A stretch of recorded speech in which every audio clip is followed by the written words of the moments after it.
Hello students, अब हम इस वीडियो में डिस्कस करेंगे लिक्विडिटी रेशियो, जिसे हम शॉर्ट टर्म सॉल्वेंसी रेशियो भी कहते हैं।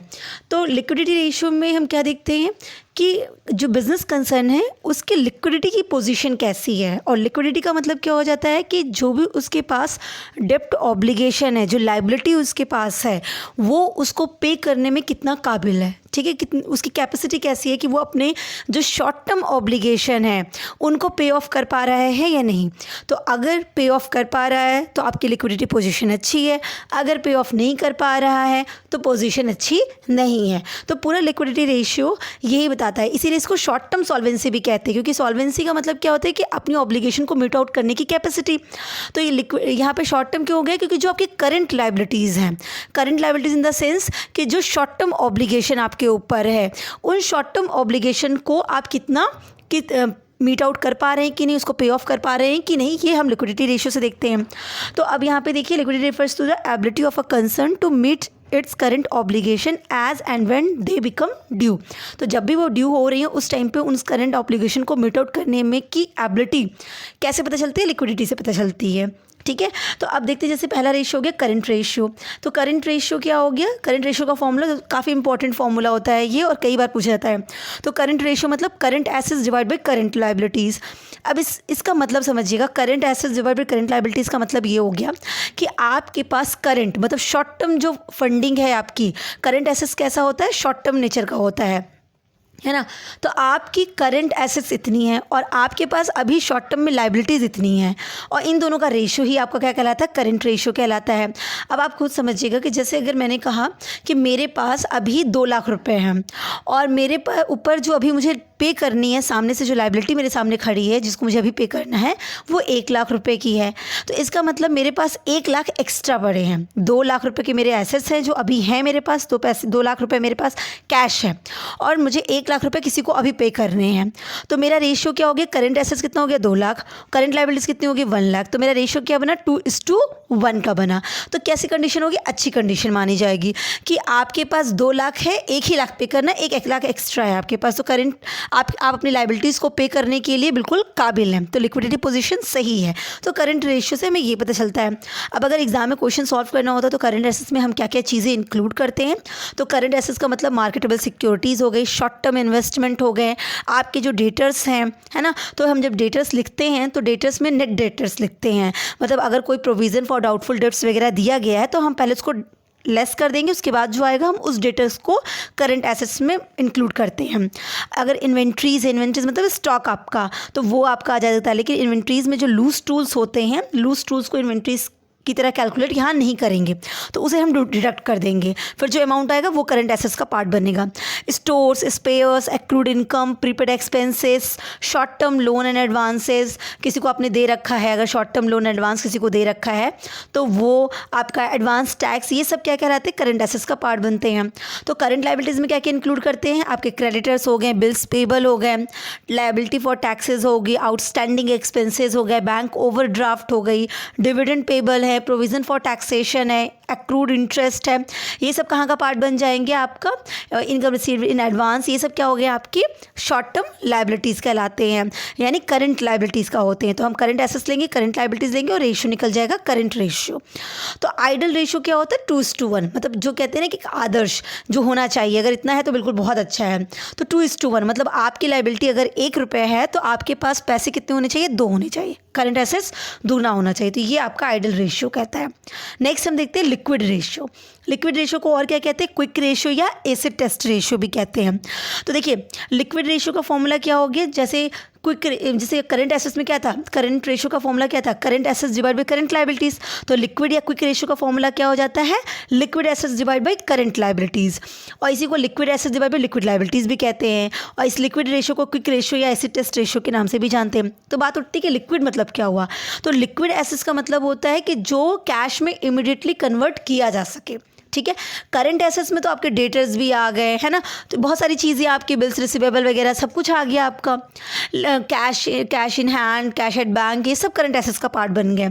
इन्वेस्टमेंट सब करंट एसेट्स हैं, शॉर्ट टर्म इन्वेस्टमेंट। तो लेकिन लिक्विड एसेट्स का क्या मतलब हो गया, ऐसा जिसको हम इमीडिएट चाहें तो कैश में कन्वर्ट कर ले।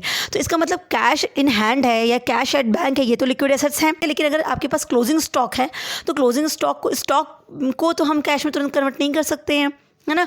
तो इस तरह से हमको क्या करना है, ऐसे एसेट्स को करंट एसेट्स में से डिडक्ट कर देना है जो एसेट्स को हम तुरंत कैश में कन्वर्ट नहीं कर सकते हैं। तो फॉर्मूला क्या बन गया लिक्विड एसेट्स का, current assets minus stock and prepaid expenses. तो स्टॉक को भी हम तुरंत कैश में कन्वर्ट नहीं कर सकते हैं, और प्रीपेड एक्सपेंसेस, अगर प्रीपेड में अगर कोई चीज़ आपके पास है तो प्रीपेड जो पहले से ही आपको पे कर दी गई है तो वो भी आप उसको भी डिडक्ट कर देंगे, वो करंट एसेट्स का पार्ट नहीं बनेगी। तो जो अमाउंट आएगा वो हमारा कहलाता है लिक्विड एसेट्स। सिमिलरली अगर लिक्विड लायबिलिटीज़ की बात करते हैं तो ऐसी लायबिलिटीज़ जो तुरंत आपको पे ऑफ करनी होती, करंट लायबिलिटीज़ में से वो चीज़ें। तो अब वहाँ पे हम क्या करते हैं, बैंक ओवरड्राफ्ट। बैंक ओवरड्राफ्ट एक तरीके से लोन होता है, ओडी जो बैंक में चलता है ना, तो बैंक ओवरड्राफ्ट को करंट लायबिलिटीज़ में से डिडक्ट कर देते हैं, जो आता है वो सब क्या कहलाता है लिक्विड लायबिलिटीज़। तो लिक्विड रेशियो में liquid assets divide by liquid liabilities या liquid assets divide by current liabilities, ये हमारा फॉर्मूला हो जाता है। आइडल रेशियो क्या होता है, 1:1, मतलब अगर आपका लिक्विड एसेट्स 1 है और लिक्विड लायबिलिटीज़ 1 है, 1:1 दोनों हैं तो सही है, कोई प्रॉब्लम नहीं है। आइडल रेशियो कहा जाता है ये, ठीक है। अब हम बात करते हैं एब्सोल्यूट लिक्विड या सुपर लिक्विड का। तो वहाँ पर क्या होता है, absolute liquid assets and liquid liabilities. तो यहाँ पर आइडल रेशियो क्या होता है, 0.5:1। आइडल रेशियो ज़रूर याद रखिएगा, एग्जाम के लिए वो इंपॉर्टेंट होते हैं। ऐसे बहुत सारे रेशियो दिए हैं पर हम यहाँ पे कुछ इंपॉर्टेंट रेशियो को ही बस डिस्कस कर रहे हैं, इनकी मीनिंग। अब हम बात करते हैं सॉल्वेंसी रेशियो की। तो देखिए सॉल्वेंसी रेशियो क्या हो गया, सॉल्वेंसी यहाँ पे हो गया कि ऑर्गेनाइजेशन की उसके लॉन्ग टर्म ऑब्लिगेशन को पे करने की कैपेबिलिटी। तो ऑर्गेनाइजेशन हम ये चेक करते हैं कि क्या वो अपने लॉन्ग टर्म की जो लायबिलिटीज़ हैं, जो ऑब्लिगेशंस, उसको पे ऑफ करने में कितना कैपेबल है। ये जो चेक होता है वो किससे चेक हो सकता है, सॉल्वेंसी रेशियो। तो सॉल्वेंसी रेशियो से, तो सॉल्वेंसी रेशियो क्या होता है, एक फाइनेंशियल हेल्थ का इंडिकेटर होता है।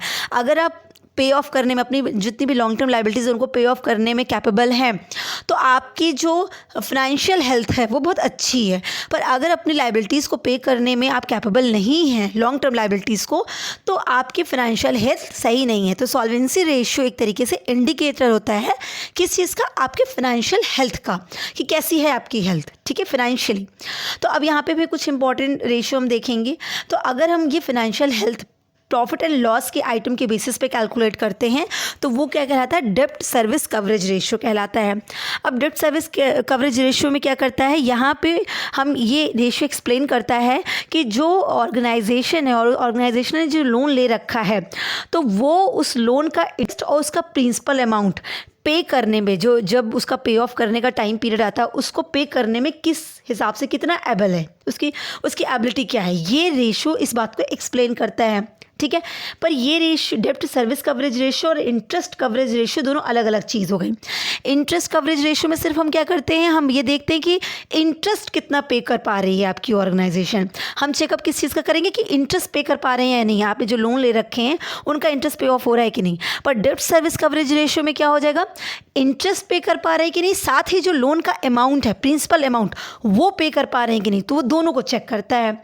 तो इसका फॉर्मूला कैसे निकलता है, cash available for payment of interest and loan, आपके पास कितना कैश अवेलेबल है कि आप लोन और इंटरेस्ट का अमाउंट पे कर पाएँ, डिवाइडेड बाई आपके पास लायबिलिटी है क्या, इंटरेस्ट प्लस आपका लोन का इंस्टॉलमेंट अमाउंट।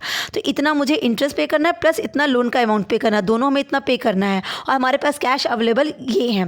तो यही आपका फॉर्मूला बन जाता है, दैट इज डेब्ट सर्विस कवरेज रेशियो। आपकी जो डेब्ट है वो कितनी कवर हो रही है, ठीक है। अब हम इस सॉल्वेंसी रेशियो को अगर बैलेंस शीट के बेसिस पे आपकी सॉल्वेंसी पोजीशन, कि आप कितने सॉल्वेंट हो, आप अपनी ऑब्लिगेशन को मीट आउट करने में कितने कैपेबल हो, तो अगर हम बैलेंस शीट के बेसिस पे निकालते हैं तो उसमें क्या आ गया, डेब्ट टू टोटल कैपिटल रेशियो, ये एक रेशियो है। तो यहाँ पे क्या कर रहे हैं, आपका डेब्ट, आपका लोन आपके टोटल कैपिटल पे कितना है। तो टोटल कैपिटल मेरी मान लीजिए 10 लाख हो गई और इस 10 लाख में से मैंने 6 लाख का लोन ले रखा है, लॉन्ग टर्म लोन। तो 6 लाख डिवाइडेड बाई 10 लाख, तो ये कौन सा रेशियो हो गया, डेब्ट टू टोटल कैपिटल, कि पूरे टोटल कैपिटल में आपका डेप्ट का प्रोपोर्शन इतना है। तो बट ऑब्वियसली बात है, टोटल कैपिटल में डेप्ट का प्रोपोर्शन ज़्यादा रहेगा तो पोजीशन उतनी अच्छी नहीं है, पर कम रहेगा तो ज़्यादा अच्छी कही जाएगी, है ना। अब लॉन्ग टर्म डेट में क्या क्या आ जाता है, तो आपके डिवेंचर्स आ जाते हैं और अदर लॉन्ग टर्म डेट्स, मतलब आपने किसी बैंक से 10 साल 15 साल का कोई लोन ले रखा है तो वो सब भी आ जाएंगे, किसी भी बैंक या किसी भी फाइनेंशियल इंस्टीट्यूशन से लिया तो वो आ जाएंगे। और टोटल एसेट्स में क्या आ जाएगा, टोटल एसेट्स में सारी टोटल एसेट्स आ जाएंगी, सारी चीज़ें आ जाएंगी, चाहे वो फिक्स्ड हो चाहे वो करंट हो, सारी एसेट्स आ जाएंगी। बस हम किसको एक्सक्लूड करेंगे, फिक्टिशियस एसेट्स या डिफर्ड एक्सपेंडिचर को। जैसे फिक्टिशियस मतलब जो रियल में है एसेट्स है ही नहीं है ना, जैसे प्रिलिमिनरी एक्सपेंसेस हो गया, तो ये सब जो है डिस्काउंट है, तो ये सब चीज़ें जो है आपका टोटल एसेट्स का पार्ट नहीं बनेंगे, उसको डिडक्ट कर देंगे, उसको हटा देंगे। तो ये हमारा निकल आएगा डेब्ट to total capital ratio. Next है डेब्ट इक्विटी रेशो। ये भी आपको बताता है कि आप पे लोन इतना है और आपकी इक्विटी है, मतलब इक्विटी जो शेयर कैपिटल्स होल्डर तो ओनर होते हैं तो वो आपके इतने हैं, वो चीज़ हमारा क्या डेब्ट इक्विटी रेशियो बताता है ना। अब आप खुद ही समझ सकते हैं कि मेरे पास मेरे खुद के इक्विटी के पैसे इतने हैं और इस पर मेरी लायबिलिटी इतने की बन रही है, तो रेशियो कम ज़्यादा इस बेसिस पे आप इसको जज कर सकते हैं। तो आप कितने सॉल्वेंट हैं, पैसा ज़्यादा है लोन कम देने को, तो आप सॉल्वेंट अच्छे हैं, आपकी फाइनेंशियल हेल्थ अच्छी है, तो ये डेब्ट इक्विटी रेशियो बताता है। तो यहाँ पे क्या हो गया, लॉन्ग टर्म डेब्ट, या डेब्ट मतलब हो गया लॉन्ग टर्म डेब्ट। तो लॉन्ग टर्म डेब्ट का मतलब क्या क्या हो गया, तो अगर फाइनेंशियल इंस्टीट्यूशन से कोई लोन ले रखा है वो सब, या कोई डिवेंचर्स है या कोई और लॉन्ग टर्म लायबिलिटी है, तो वो सब लॉन्ग टर्म डेब्ट्स में आ जाएंगे, है ना। और जो ये लॉस या फिक्टिशियस एसेट्स वगैरह हैं, प्रिलिमिनरी एक्सपेंसेस वगैरह, ये सब हम कंसीडर नहीं करेंगे। इसके आगे हम देखते हैं प्रोप्राइटरी रेशियो। ठीक है, प्रोप्राइटरी रेशियो क्या हो गया आपका, देखिए प्रोप्राइटरी रेशियो एक तरीके से हो गया, समझिए ओनर का पैसा। तो कोई भी क्रेडिटर होता है ना, जैसे आप कहीं भी बिजनेस में देखते हैं, तो आप अगर बाहर आउटसाइडर हैं तो आप देखेंगे ओनर का खुद का कितना पैसा लगा हुआ है। अगर ओनर का पैसा बिज़नेस में खुद का ज़्यादा लगा होगा तो वो ओनर बहुत ही ध्यान दे के बिज़नेस को चलाएगा। पर अगर उनका पैसा नहीं लगा है और सारा पैसा वो आउटसाइडर का लेके बैठे और बिज़नेस चला रहे हैं, तो वो इतने ज़्यादा उसके लिए रिस्पॉन्सिबल नहीं होंगे। कहा जाता है ना कि अपना पैसा लगे तो आप जानेंगे। तो प्रोप्राइटरी रेशियो जो है क्रेडिटर्स के लिए बड़ा बेनिफिशियल होता है। वो प्रोप्राइटरी रेशियो क्रेडिटर्स देखते हैं, इसे इक्विटी रेशियो भी कहा जाता है या net worth to total assets ratio भी कहा जाता है।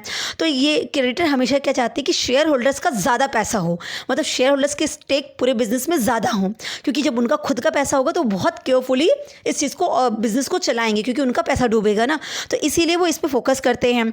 तो दस greater is the proprietor funds better in the policies of creditor, sorry better is the position of creditors. तो मतलब क्या हो गया कि अगर ज़्यादा प्रोप्राइटर रेशियो है, प्रोप्राइटर्स का फंड ज़्यादा लगा पड़ा है, तो क्रेडिटर की पोजीशन बड़ी अच्छी होती है, क्योंकि क्रेडिटर बहुत सेफ फील करता है कि ओनर का खुद का पैसा लगा है, वो तो खुद का पैसा डूबने नहीं देगा, तो इसका मतलब हम भी सिक्योर हैं। तो ये वाला प्रोप्राइटरी रेशियो का कॉन्सेप्ट होता है।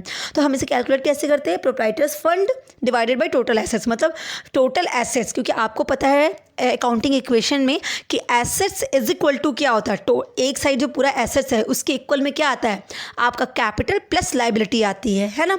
तो कह रहा है कि टोटल एसेट्स में प्रोप्राइटर्स का फंड, शेयर होल्डर्स का फंड कितना है, तो आप टोटल एसेट्स में उनका रेशियो देख रहे हैं। अब ये रेशियो जितना ज़्यादा होगा उतना अच्छा है। टोटल एसेट्स में अगर मेरा 70% शेयर होल्डर का फंड ही हो गया, तो इसका मतलब ज़्यादा पैसा किसके लगे हुए हैं, ओनर के, तो इसका मतलब बिजनेस सही है, क्रेडिटर के लिए बहुत सेफ एंड सिक्योर पोजीशन होगी वो।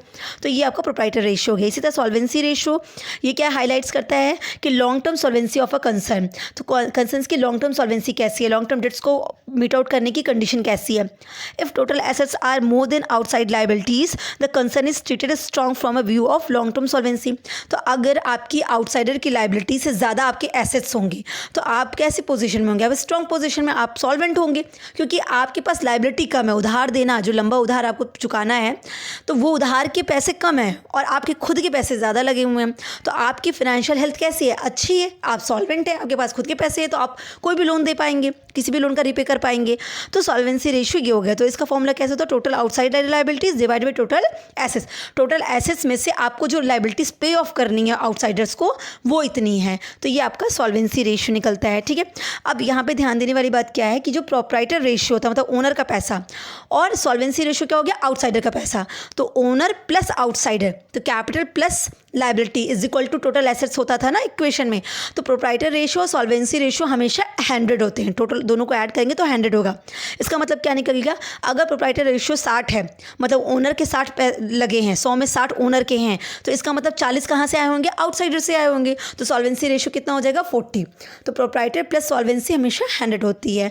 तो ये चीज़ें हैं, इसका अल्टरनेटिव फॉर्मूला भी होता है total asset divide by outsider liabilities.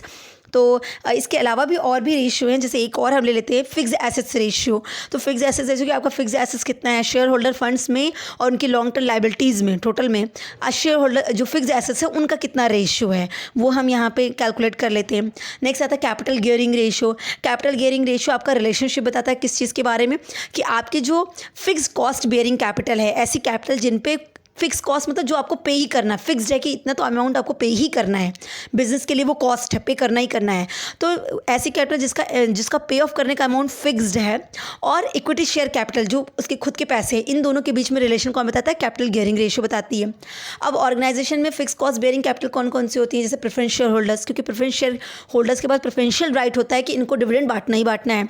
Debentures को इंटरेस्ट देना ही देना होता है, अगर आपने लॉन्ग टर्म लोन लिया है उसका इंटरेस्ट आपको पे ही करना है, वो फिक्स्ड है, उसमें कोई चेंजेस नहीं है। तो फिक्स कॉस्ट बेयरिंग कैपिटल तो हमारी इतनी हो गई, और इक्विटी शेयर कैपिटल जो हमारी ओनर की है वो equity share capital plus reserve and surplus, ये हमारी अपनी हो गई। तो इनका रेशियो क्या है वो कौन बताता है, कैपिटल गियरिंग रेशियो। तो equity share capital plus reserve divided by preference share capital interest bearing finance, या इंटरेस्ट बेयरिंग जितनी भी आपकी सिक्योरिटीज़ है वो यहाँ पे आ जाएंगी, राइट। इसी तरह डेब्ट टू टोटल फंड्स क्या होता है कि वो मेजरमेंट करता है कि लॉन्ग टर्म फाइनेंशियल साउंडनेस कैसी है कंपनी की। तो डेब्ट divided by share holders fund हो गए। तो ये ऐसे हमने कुछ इंपॉर्टेंट रेशियोज़ को यहाँ डिस्कस कर लिया। आई होप आपको क्लियर हुआ होगा। Wish you all the best. Thank you so much.